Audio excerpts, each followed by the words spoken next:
Marahil po, paulit-ulitin yung naririnig ang konsepto ng Electoral College sa US elections, gaya po nga ng sabi ni Mian Los Baños. Bagamat pareho tayong demokrasya kung saan may karapatang bumoto ang isang mamamayan, magkaiba po tayo ng sistema. Medyo mas komplikado ang sistema sa US dahil parang mas binibigyang halaga ang kapangyarihan at ang boses ng mga estado o yung mga states.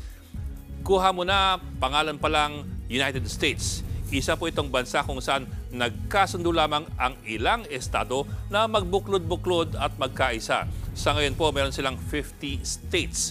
Sa kabila nito, madalas ay mas malakas pa nga ang boses at kapangyarihan ng mga individual states kaysa sa federal government sa Washington, D.C.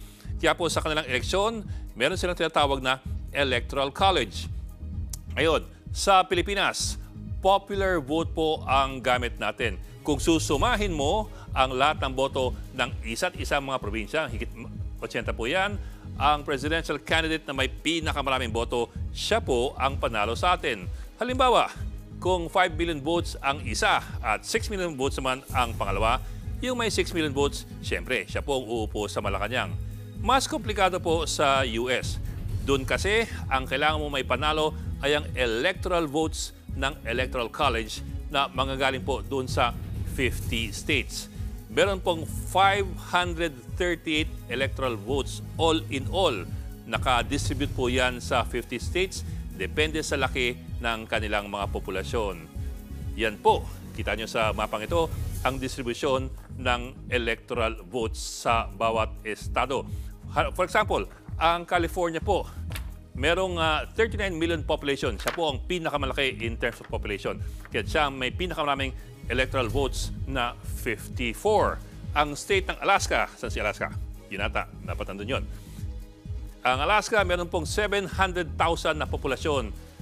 Ang may pinakakaunting electoral votes, nasa 3 lamang. Well, di lang siya. Meron pang 3 ganon, 3 lamang ang kanilang electoral votes. Ngayon, kung sino makakuha ng mayorya ng electoral votes, pag binilang po lahat yan, or 270 electoral votes, siya po ang panalong Pangulo. Ang tanong ngayon, so paano mo nalaman kung kanino mapupunta ang electoral votes ng, for example, California or Alaska? Kanino mapupunta yung 54 o yung 3 ng Alaska? Diyan po papasok ang US voter sa bawat estado. As a general rule, ang kandidato makakuha ng popular vote sa isang estado, sa kanya po mapupunta ang lahat ng electoral votes ng estadong yon. Kumbaga, winner take all. So, kung manalo po si Kamala Harris sa popular vote ng California, for example, nakuha niya yung majority ng votes sa California, sa kanya mapupunta ang lahat ng 54 electoral votes ng California. Ito pa po, komplikasyon. Noong 2016 elections, lamang po si Hillary Clinton kay Donald Trump ng 2.9 million votes. Pero hindi siya nanalo.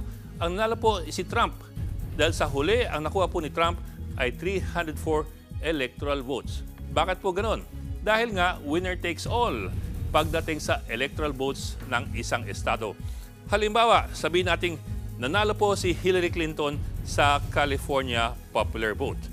Wala po kasing pinagkakaiba kahit mag-landslide win siya o lumamang lamang siya ng isang boto. Sa huli, ang kanya makukuhang electoral votes mula sa California ay 54 pa rin, kahit ilang milyon ang kanyang electoral margin doon sa estadong yun. Ang tanong na marami, bakit ganun ang bilangan? Balikan po natin ang concept ng US. Mga nagbuklod-buklod lamang ito ng mga estado.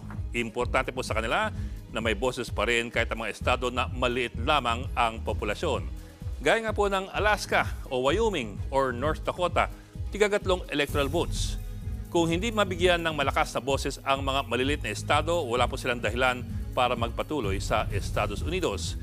Kaya't ganyan po ang patakaran ng US elections. Bagamat naririnig pa rin ang boses ng botante, indirect na lang po ito.